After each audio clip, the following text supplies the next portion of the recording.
Cherpulassery ideal arts and science കോളേജിലെ IQAC, WDC, Arabic department എന്നിവയുടെ സംയുക്താഭിമുഖ്യത്തിൽ ഉന്നത വിദ്യാഭ്യാസ തൊഴിൽ സാധ്യതകൾ എന്ന വിഷയത്തിൽ സെമിനാർ സംഘടിപ്പിച്ചു. College principal doctor P Zainul Abideen പരിപാടി ഉദ്ഘാടനം ചെയ്തു. ഏതെങ്കിലും ഒരു ജീവനക്കാരൻ വന്നുകൊണ്ട് ആദ്യം നിങ്ങൾക്ക് തരുന്നത് എന്താണോ കമ്പനി ഉദ്ദേശിക്കുന്ന ആ ജോലിയാണ് നിങ്ങൾ ചെയ്യാൻ ഏൽപ്പിക്കുന്നത്. അത് ആ ഇന്റർവ്യൂ എന്ന് പറയുന്നത് 10 മണി മുതൽ വൈകുന്നേരം 4 മണി വരെ നീണ്ടുനിൽക്കുന്ന പ്രോസസ്സായിരിക്കാം. കാരണം വർക്കാണ് തരുന്നത്.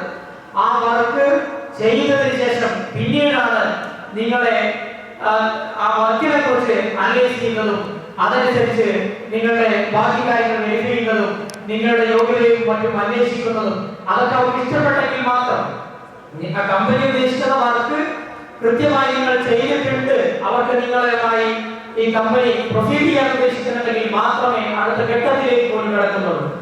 പുതിയ ദേശീയ വിദ്യാഭ്യാസ നയത്തിന്റെ പശ്ചാത്തലത്തിൽ ഉന്നത വിദ്യാഭ്യാസ മേഖലയിലെ മാറ്റങ്ങളെക്കുറിച്ച് വിദ്യാർത്ഥികൾക്ക് അവബോധം നൽകുകയായിരുന്നു പരിപാടിയുടെ ലക്ഷ്യം. പുതിയ 4 വർഷ ഡിഗ്രി കോഴ്സുകളുടെ സാധ്യതകളെക്കുറിച്ചും പ്രത്യേകതകളെക്കുറിച്ചും വിദ്യാർത്ഥികൾക്ക് മനസ്സിലാക്കാൻ seminar ഉപകരിച്ചു.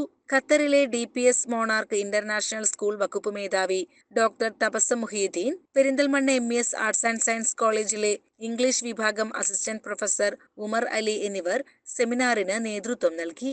Ideal college academic coordinator Muhammad ഉനൈസിന്റെ അധ്യക്ഷതയിൽ ചേർന്ന യോഗത്തിൽ IQAC കോർഡിനേറ്റർ സ്നേഹ സ്വാഗതവും WCC കോർഡിനേറ്റർ ശാന്തിനി നന്ദിയും പറഞ്ഞു. CCN ചെർപ്പുളശ്ശേരി.